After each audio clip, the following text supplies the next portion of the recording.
There you go. It's showtime.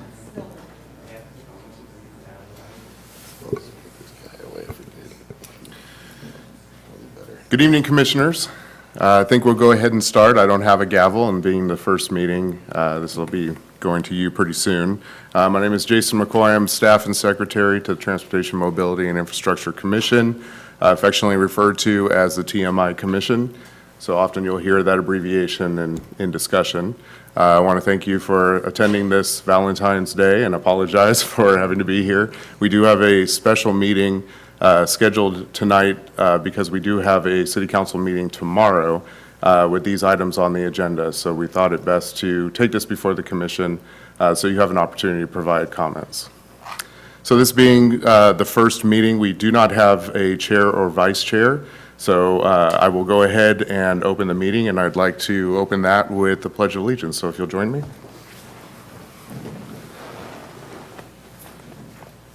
I pledge allegiance to the flag of the United States of America and to the republic for which it stands, one nation, under God, indivisible, with liberty and justice for all.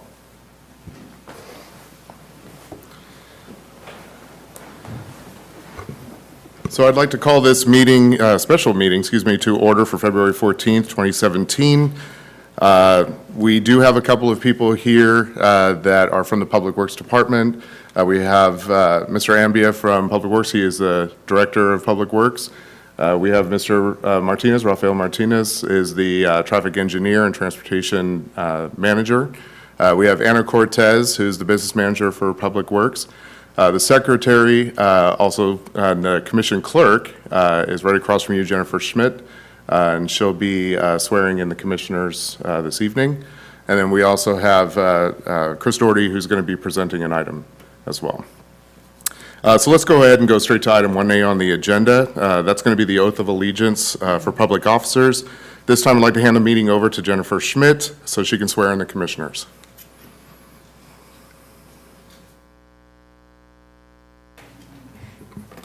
Commissioners, will you please stand up and raise your right hand?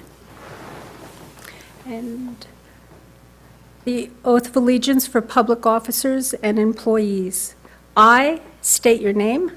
I, Alex Hirsch, Do solemnly swear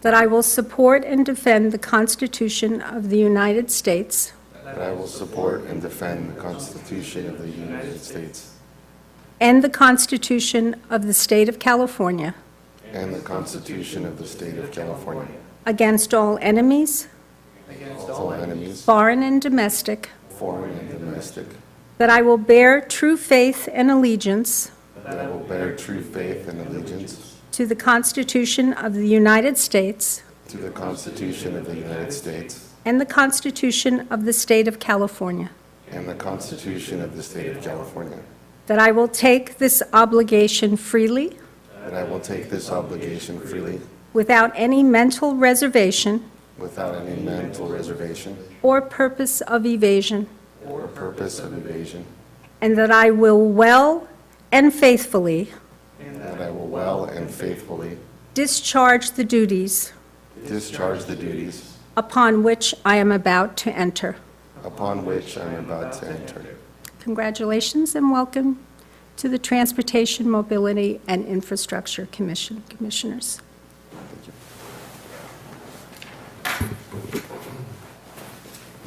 Thank you, Jennifer, and congratulations, Commissioners. We're very pleased to have you on board, and some of you on board are repeat Commissioners, so good to see you again. Moving on to item 1B, we have introduction of Commissioners, and this is an opportunity for the Commissioners to state their names, say a little bit about themselves, a little bit of a background. This helps not only those who are watching, but also your fellow Commissioners, because we do have the election of the chair and vice chair coming up, so it kind of helps to other Commissioners understand your background. So if we could go ahead with Commissioner Ralston. Good evening. My name is Christopher Ralston. I'm Chris. I am a resident of West Sac for the last 5 years in April, and I've worked extensively in the facilities department, 15 years in professional baseball, namely with the last 4 years of my baseball career with the River Cats. And then currently for the last 5 years, I have worked as... Excuse me, would you please turn your microphone? Oh, sure. Didn't know there was, there you go, thank you. And then the last 5 years, I have been with the San Juan Unified School Districts as their facilities and energy manager. So facilities and infrastructure seem to be where I seem to land. I have 2 kids, married 6 years, again here in West Sac. Thank you for having me.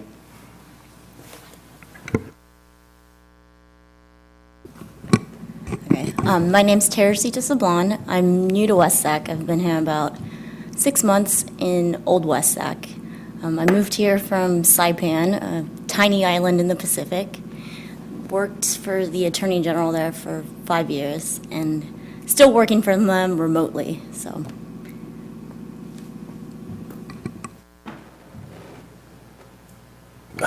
Hi, I'm Steve Peterson. I've been a resident of West Sacramento for 13 years. I was on the commission last year, so I have a little bit of experience here. I was formerly the planning director for the city of Chico, recently retired.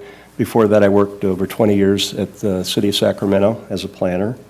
So I'm pretty familiar with some of the land use and transportation issues in the community. I also have an interest in a brewery called YOLO Brewing Company, so hopefully you can come by for a beer sometime. I have done that. My name is Vince Wetzel. This is my second term on the commission, and I've been a resident of West Sacramento for 15 years. Previously, before this commission, I was on the Economic Development Advisory Commission. In my work, I work for State Farm. I'm a grassroots specialist, so I basically connect elected officials with the State Farm agents in the communities, just talking about insurance issues and all of that. Let's see, 2 kids and who go to school right here, and glad to be on it once again. Thanks. Good evening, everyone. My name is Alex Hirsch. I've been in West Sacramento as a resident now for going on 3 years. Previously, I lived up north in the Washington neighborhood. Now I'm down south in Southport. In my day job, I work as an attorney for the state legislature in the Office of Legislative Counsel. It sounds more impressive than it is, but basically I help the legislators draft legislation and give them legal advice. In my spare time, I like to stay active in the West Sacramento community. So last term, I served as a commissioner on the Environment and Utilities Commission and a committee member on the Age-Friendly Advisory Committee. And I also serve as president of the West Sacramento Friends of the Library. And I'm very excited to be here on this commission this term. Thank you.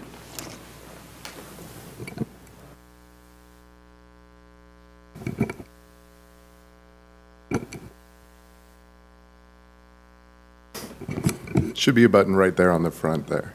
Green light. There we go. Sorry for the technical delay. Well, let me clear up one thing. As you'll see on my nameplate, it says Ioannis Kazanis. That's my formal name, Ioannis. I go by Yanni, so that'll make things a little simpler for everybody. So feel free to call me that. I am a lifelong resident of West Sacramento. I live in the State Streets, about 30 seconds from my parents and my brother as well. So we are very much entrenched in the community. This is my first time serving on a commission here, and I'm happy to be a part of this group. Professionally, I work in media and communications, and that has spanned nonprofit groups, state agencies, elected officials, trade associations, which is where I'm at now with the trade association. So you could call it the political world, I guess, for the most part. And again, I'm pleased to be here, and I look forward to working with my fellow commissioners on these issues facing our community. Great, thank you to all the commissioners. Moving on to item 1C, that's consideration of selection of chair and vice chair. We're going to go ahead and follow the Roberts Rule of Order here. I think the first thing we can do is entertain a motion for the chair.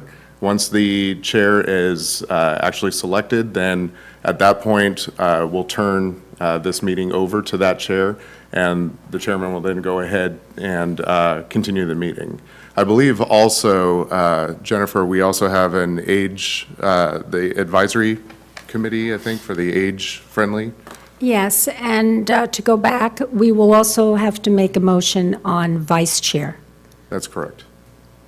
Yes, and we need to clarify, I know two commissioners, Commissioner Hirsch and Commissioner Wetzel, are interested in the age-friendly committee, and I'm uncertain who wanted to be an actual member or who wanted to be an alternate.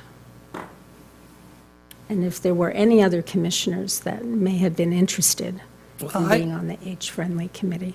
At this point, I think we'll just I can speak to that unless open it's it. out of order. I'm sorry. I can speak to that unless it's out of order. No, actually, at this point, there really isn't an out of order until I officially turn it over to the chairperson. So I think for right now, the first thing that we should do is establish who that chairperson is, and I'm going to open it up to the entire commission to perhaps make a motion, and then from there, we'll have discussion. Everything does require, if you do have a motion, to have a second. That does open it up to the discussion and eventually the vote. So I will go ahead and conduct that, so please, I open it up to the commission. Since he's talking. All right. I would like to nominate Steve Peterson for chair. We have a motion, do we have a second? I'll second. Okay, we have a motion from Commissioner Wetzel and a second from Commissioner Kazanis? Or, You got it. okay. So could I go ahead and have a vote? A roll call, all those in favor? Aye. Aye. All those Aye. opposed? Hearing none, motion passed. Steve Peterson is now the chair of the Transportation, Mobility, and Infrastructure Commission. I turn the meeting over to you. Thank you.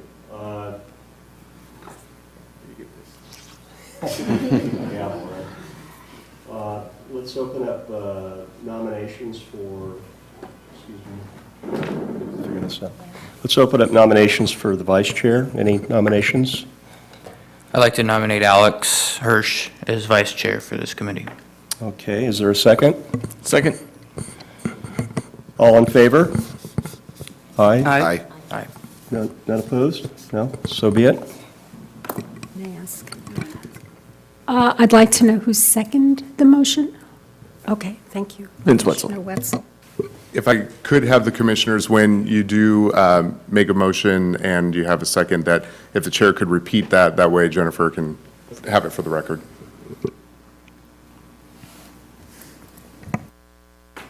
Okay, did you want us to rearrange your seating now, or? Yes, Please do. yes. Okay. So, let's go over here. I'll switch with you. Okay, great. Okay, thanks.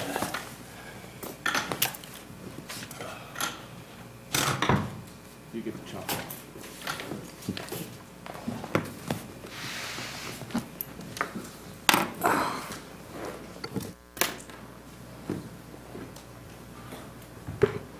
Okay, Mr. Chair, we are on item 1D. Okay, thank you very much for that. I guess we're opening up, do we need to make the age-friendly appointments now, or? Actually, what we need to do is go to 1D at Okay. present. Okay. Item 1D is presentation by the public on any matters not on the agenda. Are there any members of the public here to speak before the commission tonight? No, there are not. Okay, there are none. Let's see, item 1E is commission communications. I think this And is here where... we can address the Age-Friendly Advisory Committee. Okay, we can discuss that matter, and I heard there were Two people two interested? people interested. Commissioner Hirsch? Mr. Chair, can I get clarification on meeting times and dates so that I understand when it is? I understand it's on the third week of a Tuesday at noon time.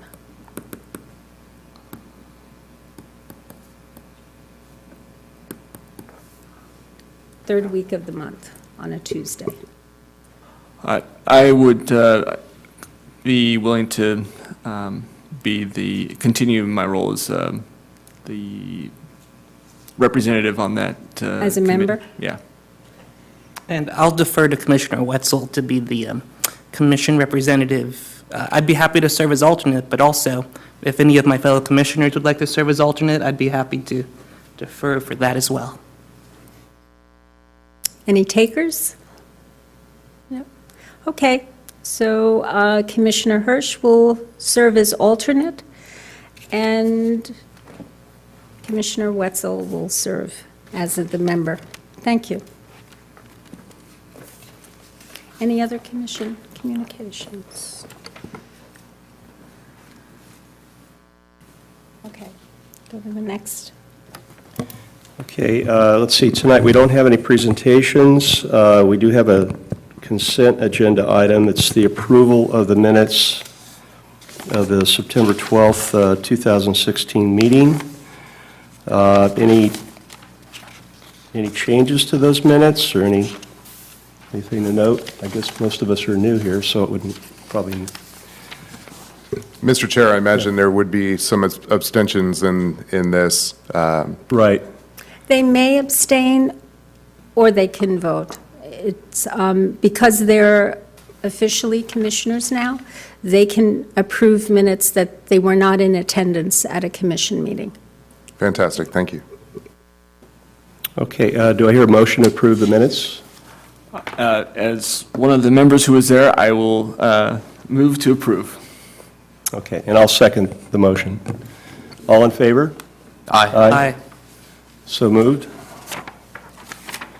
Okay, we're on to regular agenda. Our first item is the schedule for the TMI Commission. I needed to make a note of the fact, unfortunately, I've got a conflict myself, the first two meeting dates, which probably should have mentioned before. Is it possible to make some modifications to the schedule, or how would you want to handle that, or just... Well, it is up to the commission if they wanted to alter commission dates. Yeah, I mean, I'm out of town, unfortunately. I've got two different things going on, March 6th and May 1st, so I don't know what the thoughts are on that, but I don't know if we could look for another date on a, they're all Monday nights, of course, but if that's a problem with anybody, but does anybody else have a conflict with the schedule? If we do change the dates, are we limited by when other committees occupy City Hall? Are there certain days we should know of? Yes, I would have to do a search on council chambers if council chambers is available. So as long as we have a quorum at each of the meetings, it would be fine Okay. to keep the meetings as they are. Okay. Well, we do have a vice chair, and I guess that's okay. I would like to attend all the meetings, of course, but unfortunately, I can't make those two. Any discussion on the schedule? Okay. Do I hear a motion to approve the meeting schedule? I'll make a motion to adopt Resolution 17-1. And do I hear a second? I'll second. Okay, all in favor? Aye. Aye. Okay, so moved.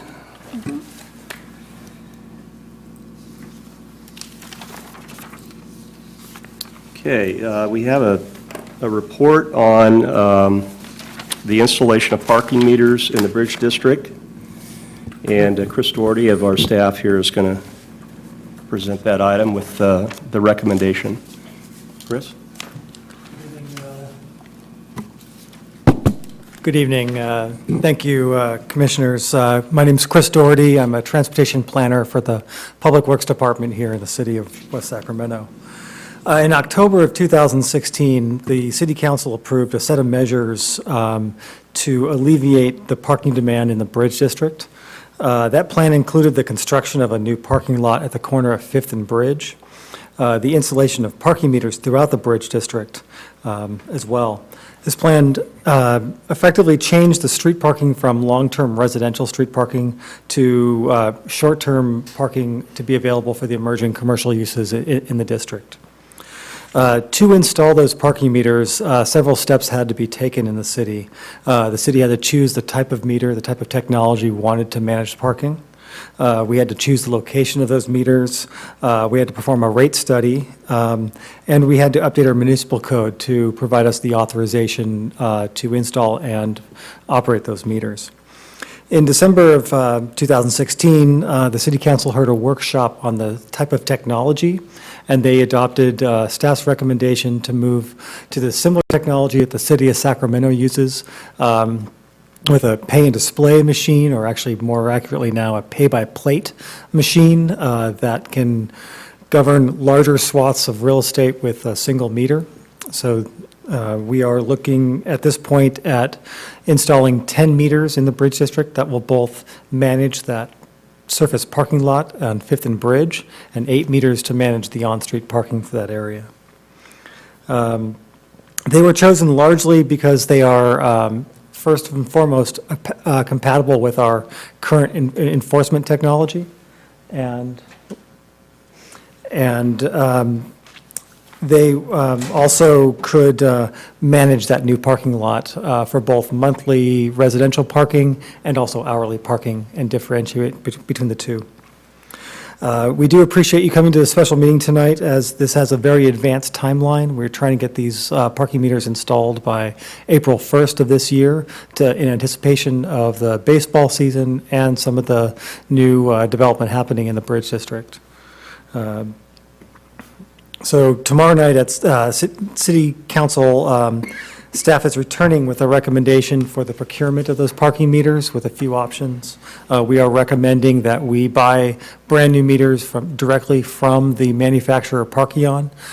We are looking at and this would allow the city to have brand-new meters, and that would have a complete, robust software package that comes with it, so we can manage that on-street parking very efficiently in-house. This will also enable the city to, from day one, have a smartphone application called Park Mobile that is the same application that City of Sacramento uses, that you can pay for and use the parking meters from your smartphone application. So it gets us right into the cutting edge of parking technology from the get-go, from the beginning of this program. In addition to the procurement and the installation plan, council will also be hearing a second reading on the ordinance amendment that will provide us the authorization to install and operate the meters. They would be reviewing two different options of the ordinance. The difference between option 1 and option 2 are in the area of timed parking. Option 1 had if you stayed to the limit of the timed parking, for example, 2-hour parking, it provided a time distance, a time measure that you had to leave the area and come back of 1 hour. The other option 2, did not have that option. It relied on an administrative policy to manage how far or how long you could come back, so you couldn't circumvent a loophole. Since the drafting of this report that you have here, staff has made an adjustment to our recommendation. We are now recommending the language without the 1 hour and have that paired with an administrative policy moving forward that we'll be bringing back to council in the future. So with that concludes my presentation, and I'm available for any questions or comments you might have. Okay, any questions or comments of staff? I did have a question about the procurement. So how old are the ones that are available to buy from Sacramento? They bought that technology about 10 to 12 years ago. Okay. But that would also require so they operate on a 2G cellular network, which AT&T has phased out. So Okay. they would need to be upgraded to operate. So it would basically be buying the shell, and we would upgrade the guts to do that. We felt we had the better choice of colors and aesthetics, so the new options felt a little bit more Okay. appropriate.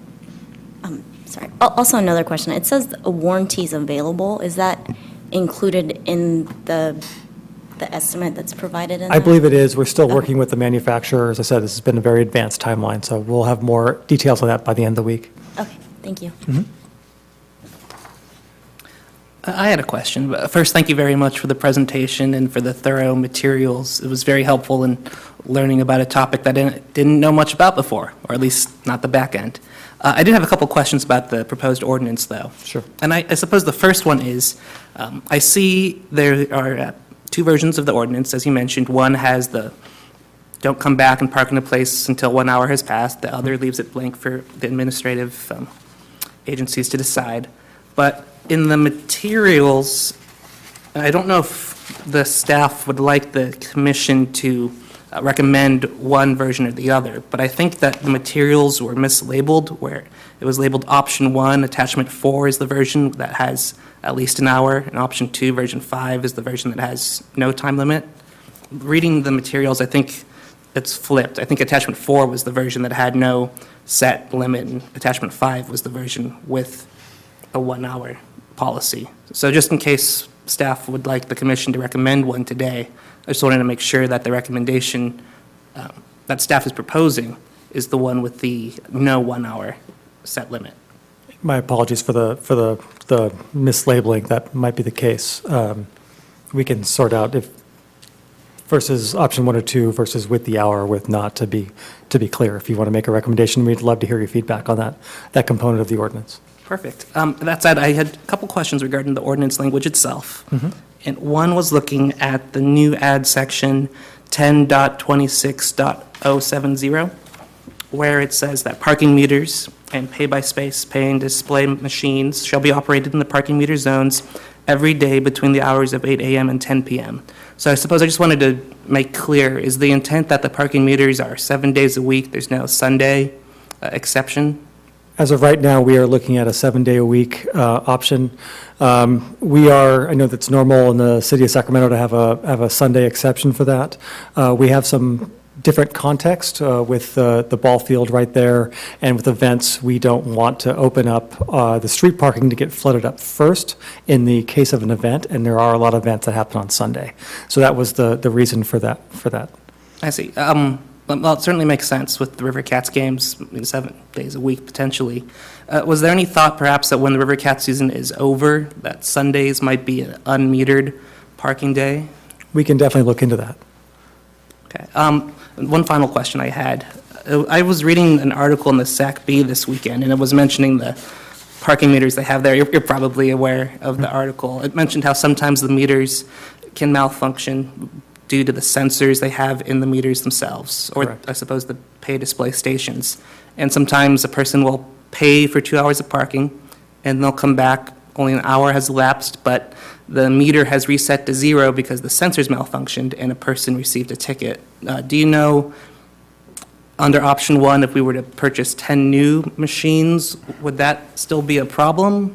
So the technology that that article was referring to is a different type of technology than we have chosen. It is the meter head technology made by a different manufacturer. The option that we are looking at will not have that problem because it does not sense if the vehicle has left or a new one has come.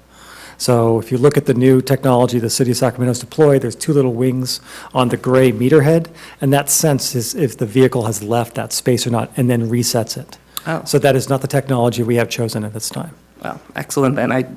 Good choice. The only other question I had then, I suppose, is that SAC-B article said that the reason their parking meters have that sensor is that when someone uses the parking app, the sensor will say if the spot is empty or not, and someone can then use the app to, instead of circling blocks and blocks, know if a spot is empty. For the West Sacramento parking app, if it's similar to the Sacramento app, does it not have that feature? It could be a feature we could deploy in the future, but we would need to have sensors in the road that would automatically detect what our parking utilization is. And as of right now, we don't have the demand to really drive that level of technology. So we've had some discussions definitely internally as staff. As the area especially densifies and matures, it might make sense down the road to move to a meterhead style, finer grain of management.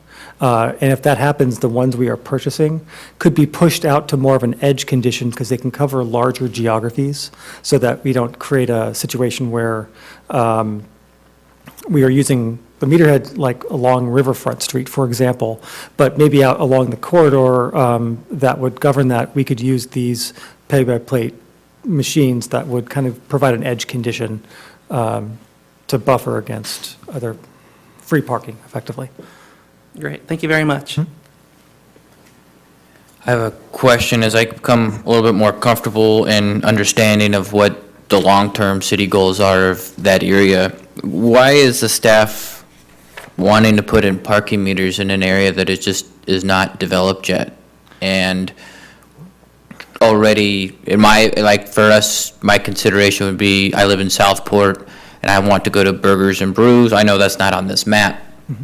But do we want to drive away the potential of people coming and checking out our new areas before they're even developed because of a parking fee? So what's the background? So as I said, the background here is really to, the one thing parking meters do really, really well is manage space availability. There is no more efficient method to do that than have it be paid parking. If it was free parking and unmanaged, you would probably have a very difficult time finding a spot in all these new areas that we are trying to attract.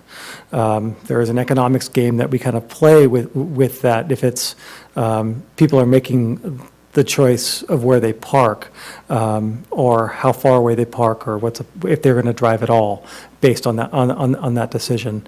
So, as I said, we are claiming that the on-street spaces for more short-term commercially serving parking, which is the goal of the city policy moving forward. Areas such as you mentioned in Washington are a little bit different, as they are, Bridge District is effectively a blank slate right now, a blank canvas, where Washington has a really interesting juxtaposition of older development and new development coming in, and some new activity centers that are much more successful than I believe we thought they were going to be, and driving a lot of parking demand. So we can start to manage parking better with some parking meters, maybe in that location in the future. Who's the target audience? Because right now you have a lot of parking stalls around residents of West Sacramento. So who is your target? Just people that want to park, or are we have the barn there. I just have concern that before we even build a popular destination for people outside of West Sacramento and inside of West Sacramento to go, that we're already restricting or increasing that cost. That's, I think, was the background. Is this the time? Does the city council already vote that this is the time, or are we just taking a shot here? Because right now I'm looking at us only charging residents of West Sac. Well, the goal right now, because of what we witnessed throughout the summer, we saw with the barn coming online, during the larger events of the summer, there was a lot of friction between the residents who live there and the people who are coming to visit, and it was just timed parking. So what we're doing is we're creating supply by creating that new parking lot and creating more long-term supply, more appropriate long-term supply, and thus reserving that on-street space for the attraction of the barn. We have other development coming in that's going to have some new commercial space along the front on Riverfront in the next 24 months or so, as I understand it. So there are things happening. The idea here is to kind of get in front of it so it's anticipated, and it's a comfortable regime for people who are coming over. Thank you. And it's one of the primary themes here is that we're mirroring a lot of the same policies and look and feel of the parking as happening over in Sacramento. So people are already comfortable and used to it when they come over. It just feels like an extension of downtown. Thank you.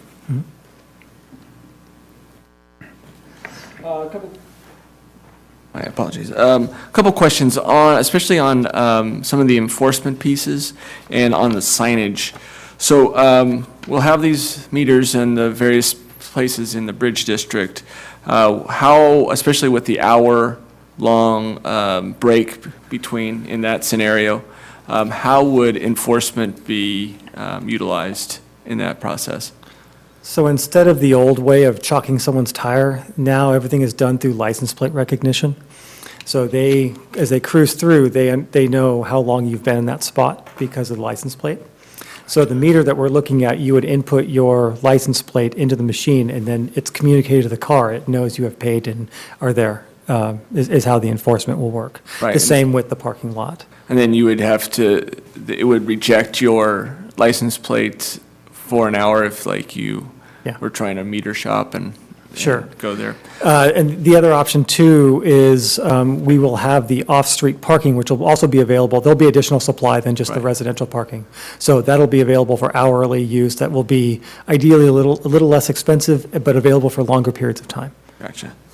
The other piece is on the parking meter cost comparison. What's the kind of the maintenance and the schedule, the maintenance schedule and the maintenance costs for kind of maintaining these type of, it seems like real more smart meters here. So it's a bit of an unknown to us at this point because this is an entirely new program, a new regime for the city to operate in this, but we are working very closely with our partners across the river to gather their maintenance knowledge.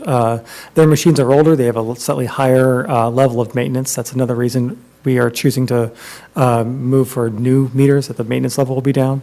But there's always vandalism, there's always things that happen, so we are anticipating that by having a maintenance contract. We are looking at working either with the city of Sacramento for that maintenance contract because they're adjacency and they have parts. They have a very large meter shop that they fix their own meters, or working with the manufacturer to figure out where that is. We're still working out who's going to be maintaining these for us.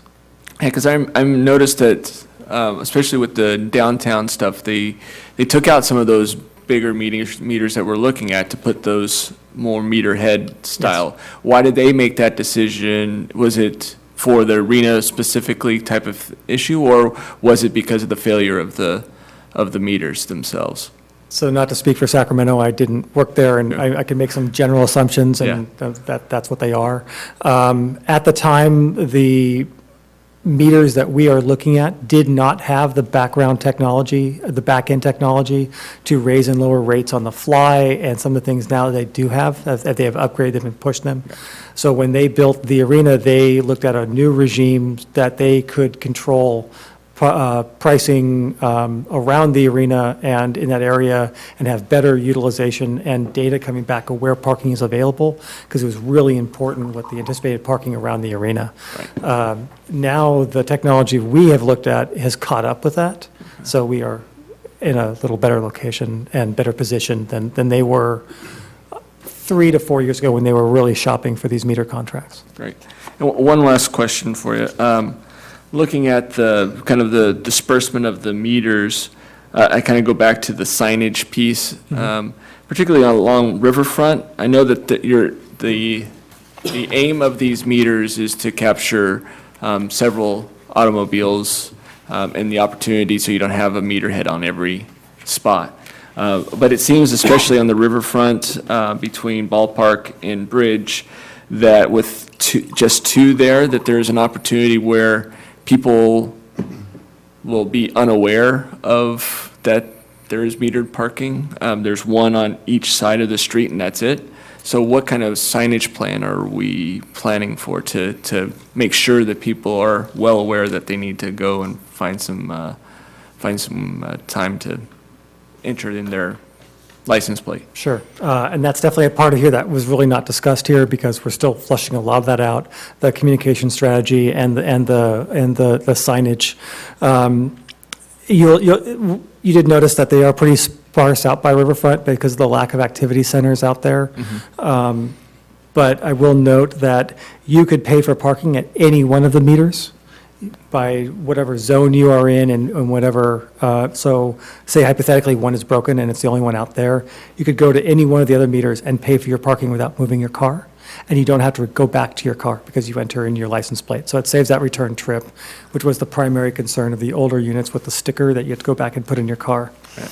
And if you had a convertible and let the top down, someone could go take your sticker. So we don't have any of that issue anymore. The other thing I would add, we are also exploring and going to look to council tomorrow to make a recommendation to move to a tiered rate if we want to go above and beyond the timed parking. As you might know, City of Sacramento has the 2+ regime.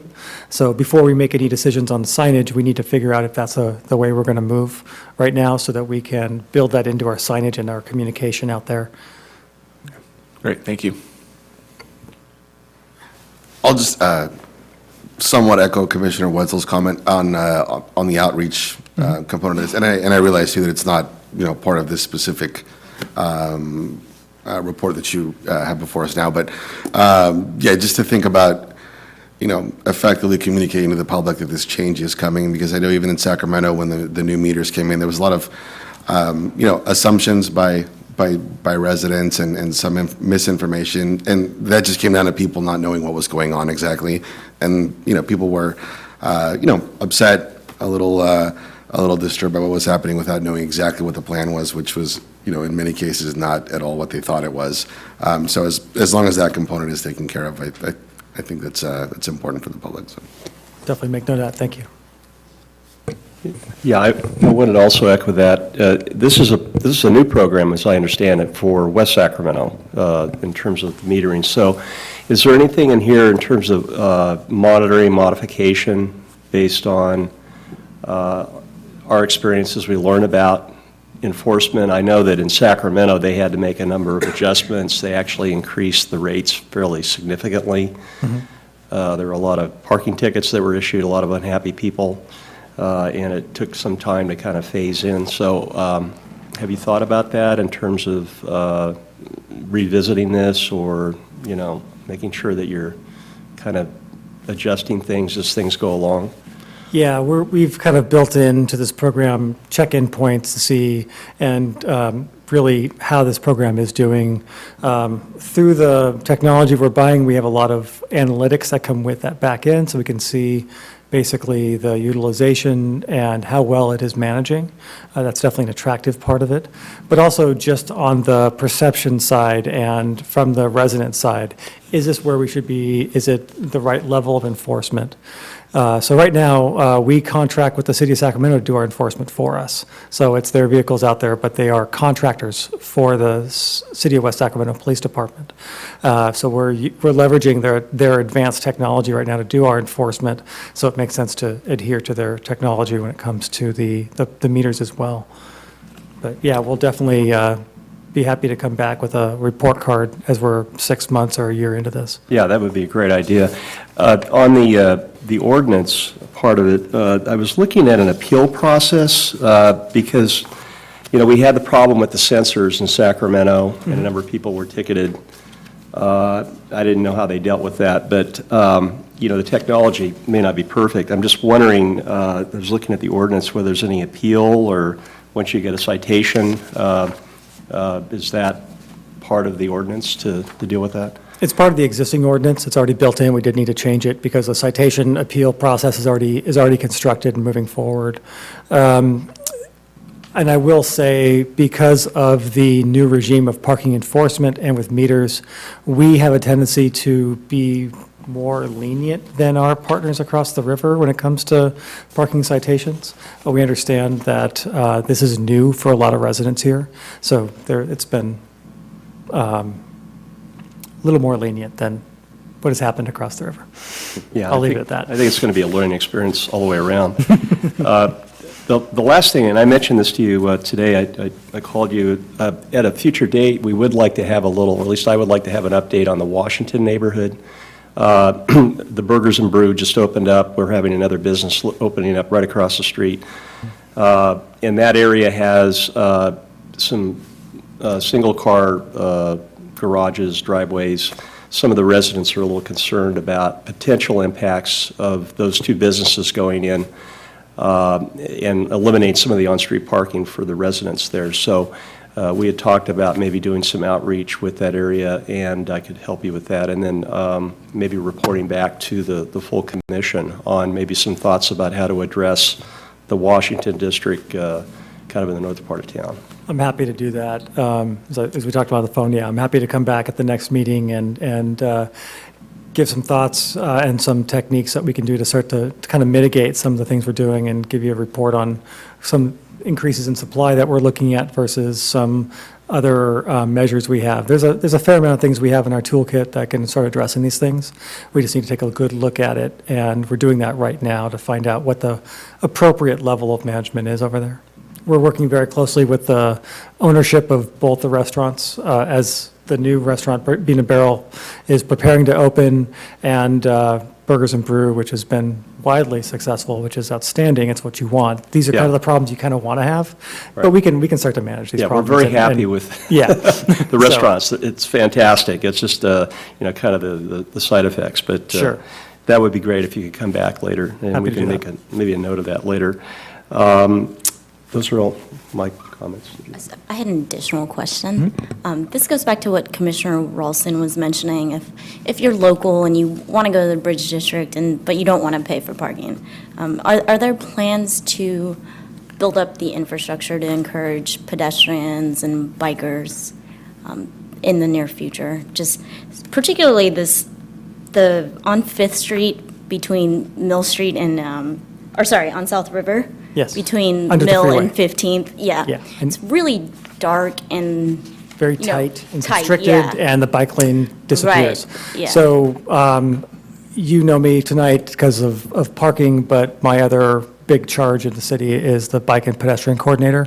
And I can let you know that we have identified that corridor specifically as part of a larger grant-funded project that is going to do about 10 miles of striping for new bike lanes in the city. And we are sneaking bike lanes into that and reconfiguring that a little bit. So it's a more continuous, connected stretch. Also, Riverwalk Street, we have funding through SACOG right now to extend that from the Bridge District under the freeway to tee into the 15th intersection in South River Road. So you'll have a bike trail to connect right there in the next probably 18 months-ish. Yeah, okay. So there's going to be a couple different pathways to travel to get to that point. And we are looking and exploring some lighting options along South River Road in the Tank Farm industrial area to make that as comfortable as possible. We've seen a huge uptick in ridership to that area. I myself ride through there a fair amount.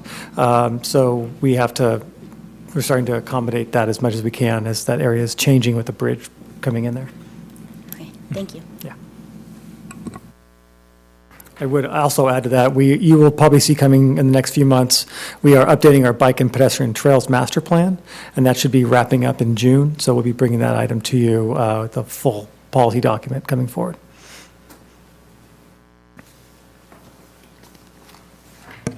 Okay, thank you. Any public testimony? No. Okay. So as I understand it, the recommendation is to approve staff option number 1 with without the 1-hour time limit. Is that correct? Correct. We're looking for the option without the 1 hour. Okay.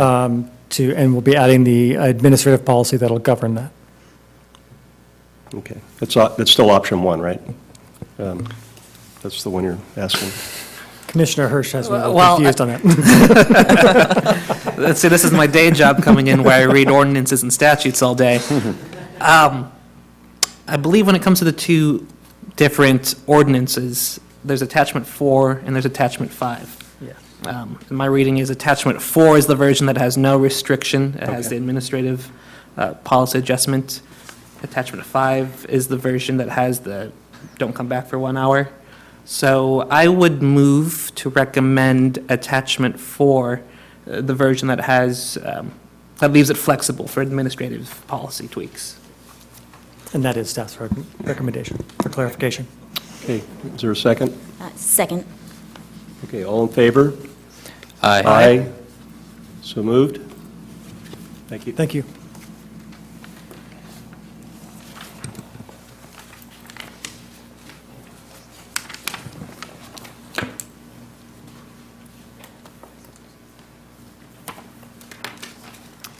Okay, our next item is a commission workshop on the downtown riverfront streetcar project. Mr. McCoy. Thank you, Mr. Chair, members of the commission. My name is Jason McCoy. I'm Senior Transportation Planner with Public Works Department. I've got a PowerPoint presentation that we'll go ahead and put up on the screen in just a few minutes, and it'll be in front of you. The project that is actually before you is the Downtown Riverfront Streetcar Project. This is a project that's actually about 10 years, a little over 10 years in the making. We have brought this before this commission on a couple of occasions, so this will be the first time that a lot of you hear it, so I'm going to provide a little bit more background. So the map on your screen identifies the federally approved loop alignment for the streetcar system, shown here as a black line on your screen. It stretches from the West Sacramento Civic Center all the way to 19th Street in Midtown Sacramento. The highlighted area around the route is a half-mile walking distance. It's widely accepted distance that people are willing to walk to transit from various locations outside of the streetcar line. It's also a good starting point when discussing transit-oriented development policies. So regarding project funding, we've made some significant advancements since the last time the TMI Commission heard this project. Securing funding has been a project priority. West Sacramento secured $25 million through Measure V. In addition, we've looked to secure an additional $10 million through the Bridge District CFD. That's the Community Facilities District. That was already anticipated that streetcar would be eventually coming down Riverfront Street, and that money was already allocated toward the project, specifically for an extension along Riverfront Street. In addition to that, another $10 million through the city and county of Sacramento, $3 million from Sacramento County and $7 million from the city of Sacramento has been allocated to the project. In addition, since we last brought this to the commission, the state of California through the TIRCP, that's Transit and Intercity Rail Capital Program, provided an additional $35 million toward the project, plus the already anticipated Prop 1A funds, that's the high-speed rail bonds that are allocated toward rail projects that provide high-speed rail connectivity. That's also been allocated to the project. The remaining portion of it is from the Federal Transit Administration for $100 million to total $200 million. That would provide us full funding for the project. As it stands right now, the only thing that we are potentially lacking would be the $100 million from the Federal Transit Administration. However, the project has received a medium-high rating through our fiscal year 2018 application. It was previously in the Obama administration's budget for $75 million allocated, and we were just waiting for the grant agreement, full-funded grant agreement through the Small Starts Grant Program for the project.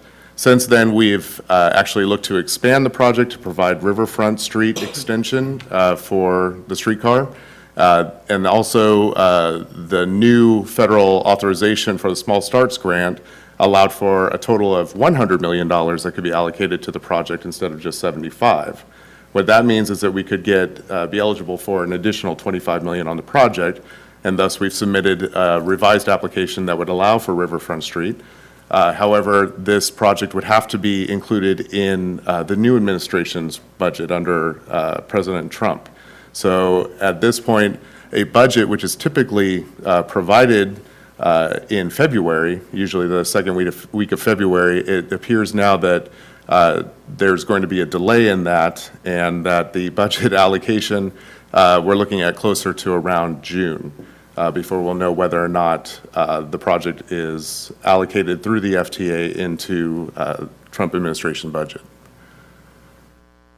Regarding the project timeline, I did provide some of this at the last update. In 2014, the FTA did approve the streetcar project to enter into the project development phase through the Small Starts Grant process that I had mentioned. In February 2016, the state and federal level environmental analysis was completed, both CEQA and NEPA, and the FTA issued a finding of no significant impact. On August 2016, as I had mentioned, we received the $30 million in cap and trade funds And we also submitted the revised fiscal year 2018 small starts application. We have a few things that have been coming up. We've been continuing with the engineering design. We'll have the 50% design completed in March 2017. We're anticipating completion of 85% engineering design by July 2017, and the mainline design completion in April 2018. Again, we have some other deadlines here. We're looking at revenue service to be initiated in April 2021. That's actually an extension from the last update that we provided to the commission. There's been a few refinements in the schedule that have been done that necessitated pushing it out just a bit. So regarding the streetcar alignment, I did mention the 6.6 mile loop that connects Civic Center to Midtown Sacramento. We also have the Riverfront Street alignment that will eventually land at the maintenance facility that would be located under US 50. That's the Pioneer Bridge. It should be noted that the engineering on Riverfront Street has not been initiated pending the acceptance of the fiscal year 18 application. This is a close-up from the previous map of just the West Sacramento alignment, Riverfront Street. If you look at the main screen here, I can actually laser pointer it for you. This is the Riverfront Street alignment that you see here. Maintenance facility would be located in this location under Pioneer Bridge. This is the West Sacramento Civic Center, and this is the location of Tower Bridge. One of the policy considerations we'd like the commission to comment on is with regard to light rail transit service. We have always envisioned as a policy to have the extension of regional transit light rail service coming over Tower Bridge to service Rayleigh Field during special events. That was actually cleared environmentally through the secret NEPA process, and all the engineering has been designed to accommodate that in the future. The question now is with regard to prioritization of LRT over streetcar. As it stands right now, LRT is currently being engineered simultaneously with the streetcar project, but as I had mentioned in the previous slide, we've got the Riverfront Street on hold. So what we would like the commission to comment on is the potential to prioritize streetcar development over LRT service without precluding that service in the future. So I've also got, along with our almost 50% alignment completed, a number of slides here that show you some of the progress that we've made on the engineering. There are a few things that are of note that I wanted to provide to the commission. This will also be going to council at tomorrow's meeting. A few things that are of note in the slides that you see before you. We are going to have, this is, the location of this is actually right in front of City Hall. If you look at the main screen, I can actually point this to you on the laser pointer. This is the front of City Hall right here. This is the main entrance for City Hall, and this is the mid-block crosswalk that leads over to the transit center over in this location. So what we've got here is the large heritage tree that is kind of an icon along West Capitol here. It was the tree that was kept in place when the improvements were put in. Unfortunately, due to the engineering that's required to make this streetcar station work, it would require taking out the heritage tree. And we have inquired about potential relocation, but unfortunately, the success rate of relocation of trees of that size is slim to none. So it should be noted to the commission that that is going to be a requirement. We have a few other things of note. Switching houses are going to be required along the line, which will necessitate us to locate some structures either within the medians or in screened areas near City Hall. Those are, at this point, not solidified, but we're just looking at different locations for those. Continuing along the alignment, this is over at the Merkley intersection. We would be going from the Civic Center station and then entering traffic at this location. We're going to be incorporating transit signal prioritization at the intersections, which would allow transit to enter into intersections first before vehicles. That does two things. It enhances safety, and the second thing is it allows for the streetcar itself to proceed at a faster rate. Again, this is continuing down West Capitol toward Grand, formerly Garden Street. I'll continue on. In this location, we are hitting the curve. This is where West Capitol meets at Grand in this location. We're going to be eliminating one of the left turn pockets, and we've done some traffic analysis to determine if there's any significant impact there, and there is not. And that is looking at future build-out. It would also provide us enough room to put in bicycle lanes where there currently are none. I'd like to draw your attention to this slide, and I'm only going to bring up a couple of things. This is the area where I'm talking about the light rail being incorporated into the streetcar design. Streetcar would just be going into West Capitol from this location if you're heading west down Tower Bridge Gateway onto West Capitol. Or actually, this would be Grand Street. And then the streetcar coming back down Tower Bridge Gateway toward the east. This little tail structure right here would accommodate a light rail vehicle coming down and continuing back onto the track to head toward Raleigh Field. Some of these designs are currently being worked out, but if we were to prioritize streetcar development over the light rail design, we wouldn't need to continue engineering some of those tail tracks. These are locations of proposed streetcar stations, one of which is already developed here, which is on the south side of Tower Bridge Gateway in front of what is referred to as the Delta Lane project. I'm just going to continue on through here. This is in front of Raleigh Field in this location. This is the proposed platform for both streetcar and light rail vehicles. Continuing on through 5th Street, again, this is the platform in front of Raleigh Field. We have a number of obstacles that we need to overcome, including relocation of bus turnouts. In this location, this is actually significant. This is actually in front of where Tower Bridge is. This is the approach to Tower Bridge. Currently, the Riverwalk Trail runs north and south of this location. We're actually anticipating designing into the project a pedestrian crossing. It would be a combination of a pedestrian crossing at that location to link both sides of the trail, as well as providing two things: signal prioritization for the transit vehicles to enhance safety, and it also eliminates the ability for vehicles to actually intersect with the streetcar when it's proceeding through a left turn pocket. More of this, as it becomes engineered, further engineered, will be brought forward to the commission. A little bit that I want to touch on as well is the governance structure for the streetcar project.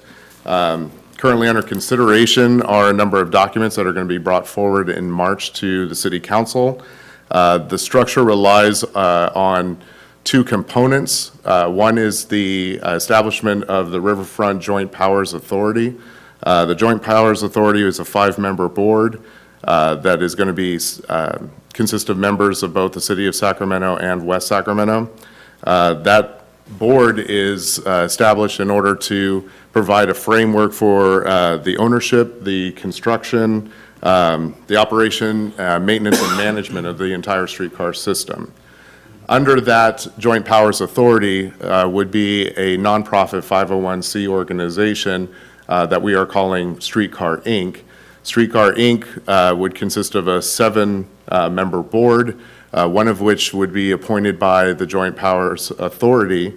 The remaining are appointed by each of the cities, and they can serve in a capacity that could be general public, members of the general public, business owners, et cetera. So what Streetcar Inc. does is provide the opportunity for members of the public to actually participate in specifically the maintenance and operations decisions of the streetcar itself, whereas the JPA would prohibit that ability.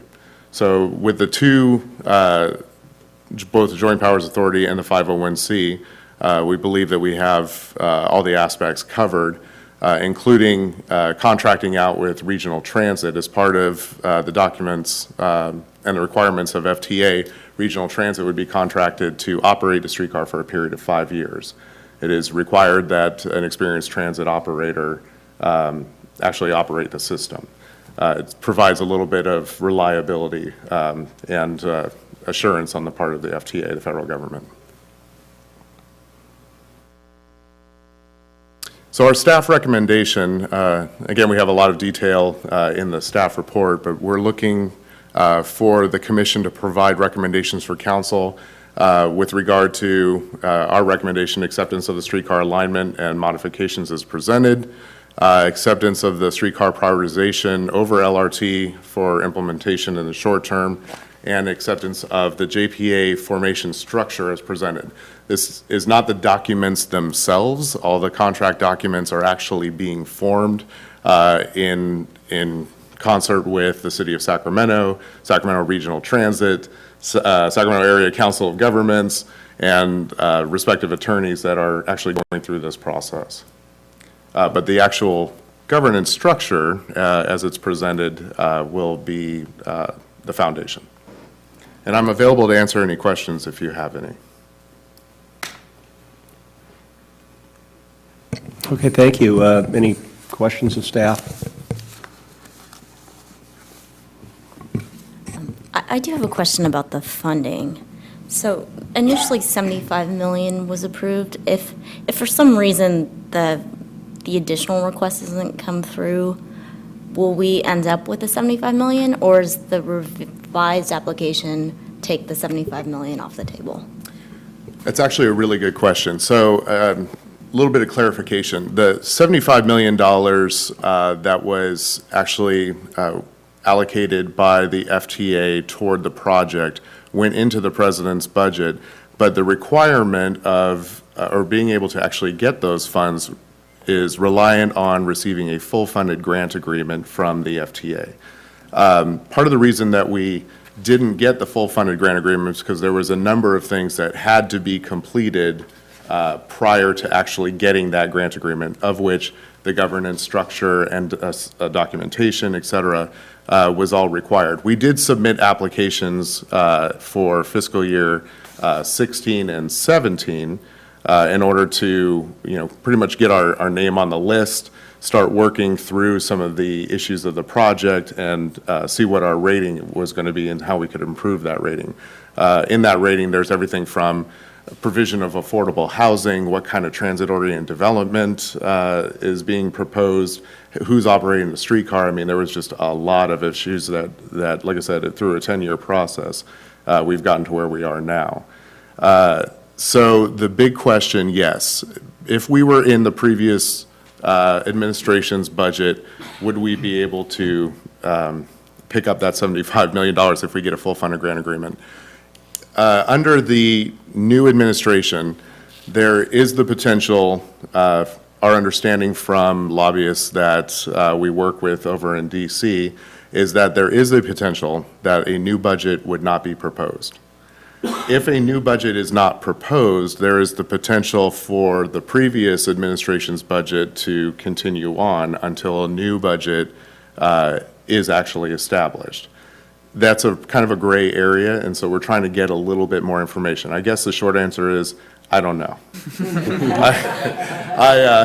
We are in new uncharted territory here, and so, like I said, typically we already know by now where we stand. But at this point, we really don't, and so we are working with our team and our lobbyists who are very well versed in the workings of DC and how the budgets work, and we're seeing what we can do to keep this project moving. We do know that the Trump himself and his administration have placed an emphasis on infrastructure projects, namely rail, airport, and recently it's been reported that the streetcar project was actually included in some statewide priority projects that were forwarded to the Trump administration. So there's a potential that we're in good shape. Thank you. I just have one question. Is the yellow transportation district included? I don't see it in your little flow chart, so just checking to see if are they included anywhere in this transportation? Yes, we piece? are partners with YCTD. They are one of our project partners. They participate in our regular project management team meetings, and Mike Lucan from YCTD has been a part of this project for many years, so we're very much in tune with what's going on both sides of the river. And plus, the fact that RT is in Sacramento County, YCTD, of course, Yolo County, and we are eventually going to be having a different transit district coming over into the county. There's some intricacies that have to be coordinated between the two agencies. So what role, I mean, I'm just kind of looking at the flow chart, where would they kind of have influence in this process? They've had influence from the get. They as our partners, we look at everybody as having equal Right. standing. So you've got SACOG, which is our MPO, Sacramento Area Council of Governments. They are helping to manage the project. The manager that was hired on behalf of the two cities recently, that's John Valsecchi, is actually hired through SACOG on behalf of the two cities. YCTD attends all the meetings that we have. We have a biweekly PMT meeting that City of Sacramento, West Sacramento, SACOG, RT, and YCTD all attend. Okay. And all the project partners provide input through every phase. But are they in the governance, any part of the governance? No, they are actually, so you're talking governance. I'm No, they sorry. are not in the governance structure. Okay. Because the JPA itself is an entity through the formation of joint powers of two cities. Right. So, even SACOG is not in that mix. But regional transit is. But regional transit is as the operator. Gotcha, So, okay, yes. that's where I was, Right, if trying it to happened, figure it out. if, say, YCTD happened to be a rail operator, then it could be a completely different mix, in which case you'd see their name Right. there.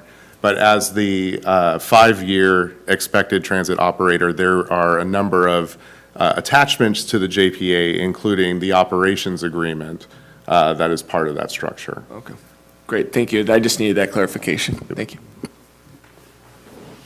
Well, building off that question, I have a question regarding the light rail component. I suppose first, I agree, I think it's important to prioritize the use of the new streetcar over light rail when it comes to Rayleigh Field. But my question is dealing with the streetcar alignment. I see on page 3 of the staff report, one of the recommended track alignment revisions is eliminating the double track and platform in front of Rayleigh Field and revised track alignment in connection to single track west of Tower Bridge. So I suppose I'm just trying to picture in my head, will both the RT light rail and the streetcar occupy the same rail line when it comes to Rayleigh Field? And if so, how does that work if someone wants to take one versus the other mode of transportation? Very good question. So this is something that's actually been kind of flushed out through the engineering process. So initially, when we did preliminary engineering for the project, which eventually, helped us get the environmental clearance and helped FTA kind of understand where we were going with this project. Initially, the light rail would extend from Sacramento Valley Station using the streetcar line, which would, be engineered to accommodate both. And it would actually need to travel against traffic on Tower Bridge Gateway at 3rd Street in order to park at the station on Tower Bridge Gateway in front of Rayleigh Field. So the double track would allow the light rail vehicle to come in and park while the streetcar operation would continue unblocked, so to speak. That presented a challenge for us with regard to bicycle and pedestrian transportation. And it actually introduced a lot of traffic conflicts as well as bike conflicts that we couldn't figure out how to really resolve that situation. So this is where we started working with HDR engineers who are actually contracted through Regional Transit to actually do the final engineering for the streetcar project. And that's when the tail tracks got introduced, where we continue down Tower Bridge Gateway all the way to Garden Street, now Grand, and then bring the train back and all the way back over to Rayleigh Field, allowing us to eliminate the additional track in front of the station. It's a little hard to explain without having some pretty detailed maps, but suffice to say, it actually introduced a lot more infrastructure required and introduced a lot of conflicts with regard to traffic, pedestrians, and bicyclists. So this was one way that we were able to resolve that. But again, for us, the issue is, okay, well, we're looking at this and talking about bringing the light rail over in the infancy of the streetcar project. And the streetcar project is going to rely on ridership. So instead of prioritizing bringing seasonal light rail vehicles, what we'd like to do is focus more on the streetcar project itself and on Riverfront Street and start getting that ridership up by people using the actual streetcar. And then if once we start reaching capacity on the streetcar system itself, then we could, in fact, bring light rail vehicles over at that time. Well, I completely agree with that order of prioritization, I think. I would hate to see streetcar competing in its infancy with light rail. And my other question, I don't know if it's been discussed yet or it's still in the preliminary processes, but is there an estimated fee for what the streetcar would be versus the fee for light rail when it goes to traveling towards Rayleigh Field? Would one be significantly more expensive than the other? So as far as the cost for a ride on the streetcar, right now it's estimated at $1 a ride. So that is what all our cost figures are based on.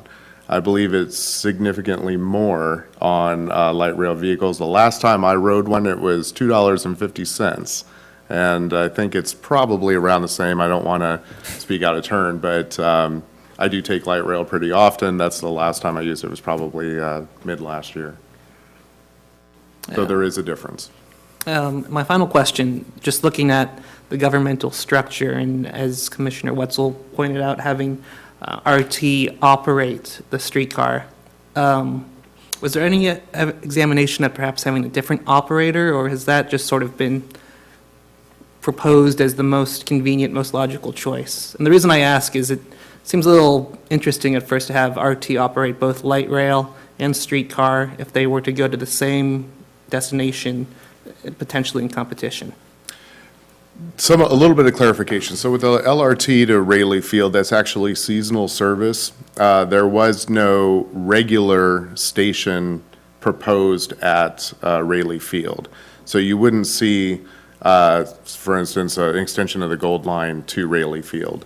It was discussed, but it's not something that, has been proposed because there simply isn't the ridership to support light rail vehicles, which are actually larger vehicles that have more capacity. That being said, with regard to the operations of it, we did talk about and explore different options.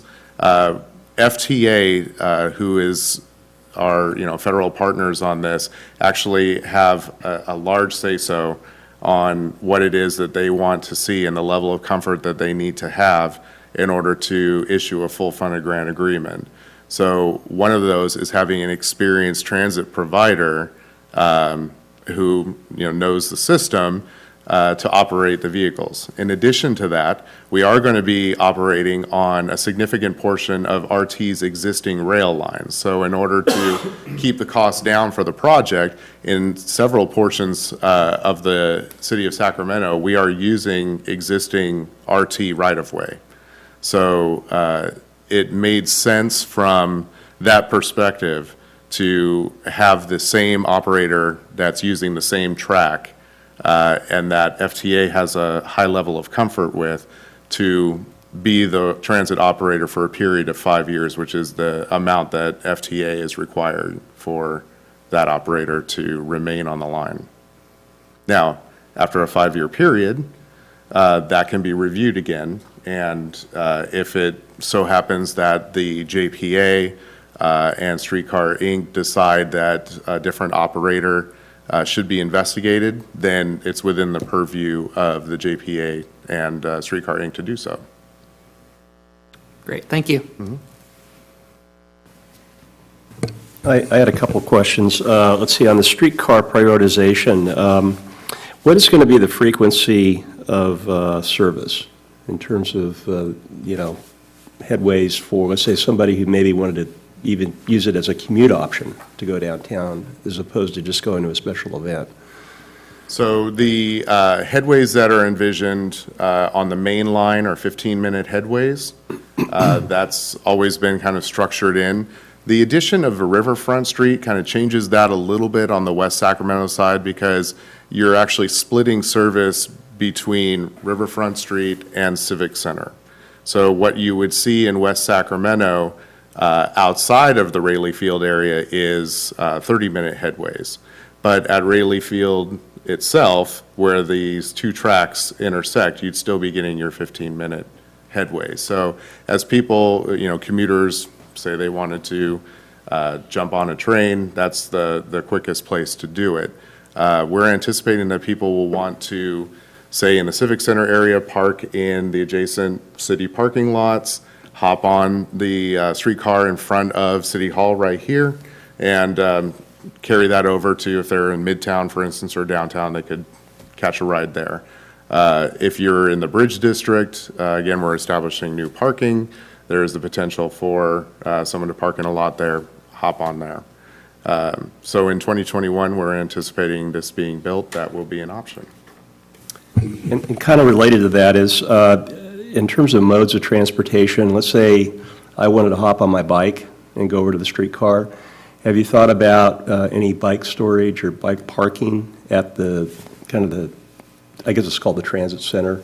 I think we have a little bit there now, but not a whole lot. Maybe increasing that so that we're encouraging people to try to integrate different modes of transportation into their activities? At this point in time, we haven't gotten to that level of detail. We're just keeping our fingers crossed that we're going to get all the funding that we need and move the project forward in a timely manner. As far as the outreach goes for, say, station development, station design and development, it is on our schedule. We are going to be looking to do that probably in the next year or so. We'll be at a point where we can start having some public meetings to talk about how do you want the stations to look? What kind of platforms are we talking about? What are some of the amenities we want to see? And all of this will be integrated into the ultimate streetcar. And I agree with you, at the transit station, we'll definitely want to see some additional bicycle parking, and I can pretty much guarantee that that topic is going to be brought up by a lot of residents who are interested. Yeah, that would be a great idea. On the JPA structure, is there any contemplation of an assessment district to help with the financing, and are property owners involved in representation on that arrangement? Well, there is on the City of Sacramento side a special district that is currently being formed. That special district is going to look at operations and maintenance. We're hoping that all of the capital funding will be complete, and through Measure V in West Sacramento, for instance, and the CFD in the Bridge District, we already have the capital financing secured on our side. Operations and maintenance is something else, and so we're still looking at different estimates for operations and maintenance. I think 5.1 million annually was the last figures that I saw, of which the City of Sacramento would be fronting 2/3, which has 2/3 of the track in City of Sacramento. We have 1/3 of the track on our side, so we'd be looking at roughly $1 million on our side. There's different sources that we could be looking at, either allocated by the council, or if there's other sources that pop up through grant funding, through sponsorships, advertisements. There's all kinds of different sources that we need to look into. And we're anticipating that once grants, ads, sponsorships, say Golden One decides to sponsor, Cincinnati Bell sponsored their streetcar for their downtown, and that provides a significant source of revenue. Whatever's required after all of this, if there's any, that'll be decided by the cities how they want to fund that. I can't give you a specific answer right now, but we are working on that. Okay. Any other comments or questions? I got a couple questions. One, would this be advertised and market separate from RT currently? So will these be two separate trains? So we have the RT market going on right now that isn't so popular because of the high ridership costs, and the other things that come up on the news. So the answer is absolutely. Okay. This is a project of the two cities, City of Sacramento and West Sacramento. RT is an operator that we would be contracting with. They are a partner with us. In addition to, future operations, they are the only entity that could accept the state funds. You have to be a current transit provider in order to receive TIRCP and cap and trade proceeds. So without RT's participation, we would not have state funding allocated through Prop 1A or TIRCP through CalSTA. So with that being said, the cities have a big interest in making sure that this streetcar project is very much representative of what the two cities want to project for future development, for visitors to the city, for entertainment districts. So you can bet that the cities are going to be looking at this very closely and making sure that it's operating efficiently, that it's clean, that it's safe, and that it goes to places that people want to go. And then you had mentioned that the train would be traveling on current RT tracks on the Sac City side. Portions of it. Portion of it. Yeah. But on this side, we're contemplating whether to put LT tracks on our side. It's, If the train can handle both sets of tracks, why would we? no, it's all the same track. So what we're talking about prioritizing is the engineering of Riverfront Street over engineering tail track for the extension of LRT. So it's almost all on the same track. There are a few locations where tail track is going to be required for a light rail vehicle to turn around. But if we were to prioritize and council were to accept that prioritization, we would reallocate our resources from designing for LRT to designing specifically for streetcar. They all run on the same track, but they do have different infrastructure. So when you go over to Sacramento and you hop on the light rail vehicles there, you'll see the elevated platforms. Streetcar doesn't require elevated platforms. Streetcar actually has level boarding. So you would not have to have that. The streetcar platform would just be at grade. If we were to continue designing for LRT, then we would have to design in those larger elevated platforms in front of Rayleigh Field, for instance. And then we'd have to design in the tail track. It's the PMT's, we had a discussion about this, and that's where we're going to the commissions and to council for a priority shift to say, hey, let's allocate our resources towards streetcar first and get Riverfront Street done, and then we can go back if it turns out that's the policy direction that the council wants to go. If we're looking at running this completely separate from the RT system or their light rail system, why are we concerned, just because I don't understand the project completely, just looking at the packet for this meeting, what's the concern of having a light rail track come into West Sac if we're competing with them anyway? The only concern is, well, one, I do want to say that it's not necessarily competition so much as we want the streetcar to be the most successful as possible. You would be getting regular service of streetcar, but only seasonal service of LRT. So as far as direct competition, it's a little bit different. But wouldn't we want to have them take the streetcar from Rayleigh Field to whatever station they attach to? Absolutely. Instead of, and that way I guess this authority is looking for a revenue base to handle the maintenance and maybe expansion or whatever comes out of it. If we're worried about the seasonal revenue being, well, it would be lost, wouldn't it, if we're bringing over RT? So why would we even consider bringing RT over here? It was a policy direction that Okay. was the initial policy direction when we started this project, like I said, about a decade ago. Things over time begin to change. You start to see that the streetcar project is very viable. I think there was also some concern about, well, if the streetcar project were no longer to be viable, having an environmentally cleared ability to bring LRT over is a good backup. We're at a point now where streetcar is going to happen. So we don't necessarily need that backup, Got it. at least in the short term.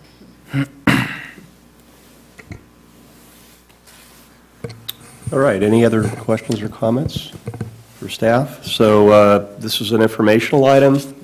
You wanted comments on alignment, streetcar prioritization, and acceptance of the JPA?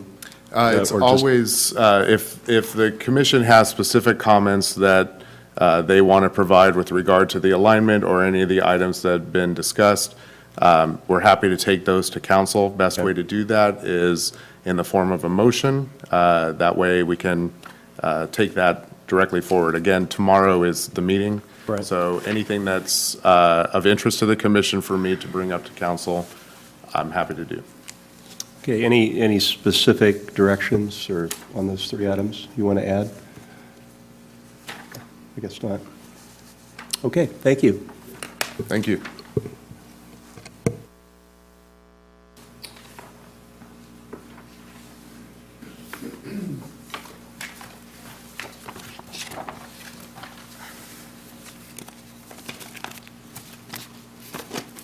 Okay, let's see. We have the general administration, the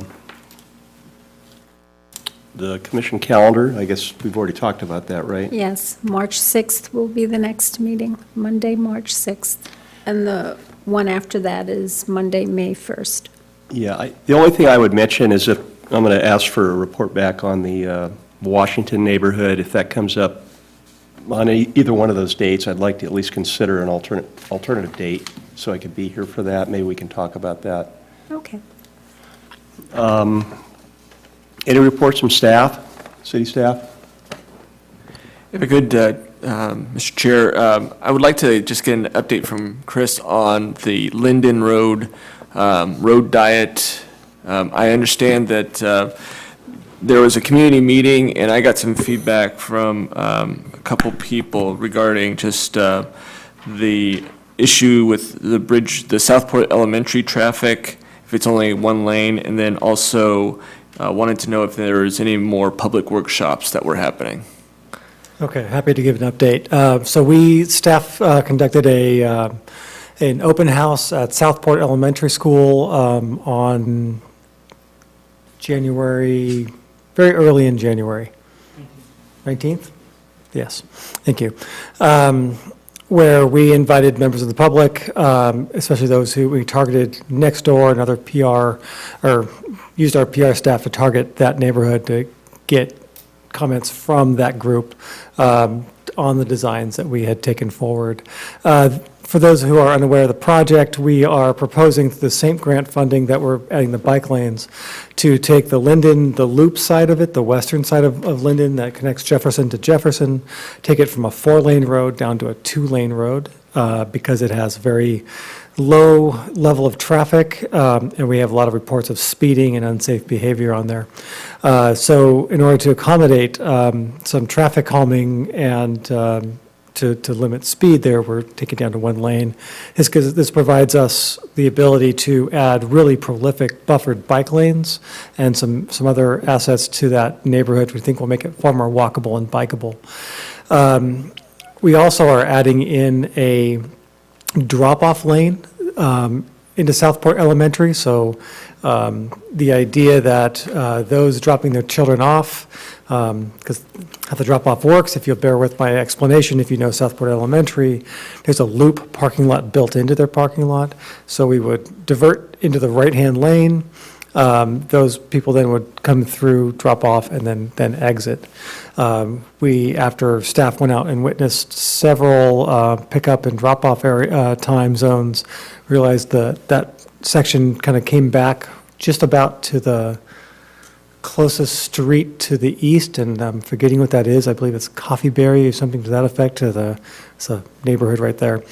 So we began that turn lane as far back as we could, so we provided ample space to facilitate that, so people don't stop and drop their kids off in that travel lane and further clog it up. We're going to be doing a lot of education out to the parents come the new school year, so that we'll have a little more time to educate people on the new process moving forward. So for the open house that we had, I think people were generally relieved at some of the measures that we had shown, because they were very concerned about the Southport Elementary drop-off, that clogging up the entire section of roadway as we move forward. So that section of both some parking across the street and the drop-off in front of school, really, we do believe will alleviate that. We did hear a lot of concerns, which we think were kind of older concerns, definitely not less related to this project but a lot of concerns about speeding. There was a request for some stop signs and things like that, and we took those comments back and are addressing them to see if we can get it out of the same project, or if not, very soon after. Are there any additional points for any more community meetings or outreach to that community? We are not anticipating having any more open houses or community meetings, but we have taken the contact list, and we are in touch with those who did make those comments to notify when those will be happening and what's going forward. Okay, great, thank you. Okay, any other requests of staff on reports? I do have one request for future, well, I believe this is for future agenda requests, unless I'm jumping the gun there. Yeah, I think that's the next item, actually. But I think, yeah. So any other reports of staff for tonight? Item C is future agenda items for our commission. Any items of interest? I do have one future agenda request, and I think that Commissioner Sabian sort of touched on it earlier in her comments as well. I don't know if it covered in the strategic plans, bike, pedestrian, trail improvements for the year, or if it's outside the scope of it, but, I read several articles last year about several different pedestrian and cyclist deaths throughout the city, both in West Capitol Avenue and along Jefferson. And I read that there was another death occurred just last month. And so I don't know if in the proposed improvements for this year, we're focusing solely on bike improvements that are off-road, or if within that proposed plan, are there any improvements for bike lane markings and pedestrian crossings along West Capitol? I don't know if that'd be better to discuss that now or perhaps at a future meeting. If I may, to the commission, so we did get some clarification. The future agenda items have to be limited to those items that are on the strategic plan agenda. Bike and pedestrian improvements through the Bike and Ped Master Plan are part of that, and that's something that we may be able to address or answer a question when the Bike Ped Master Plan comes before the commission.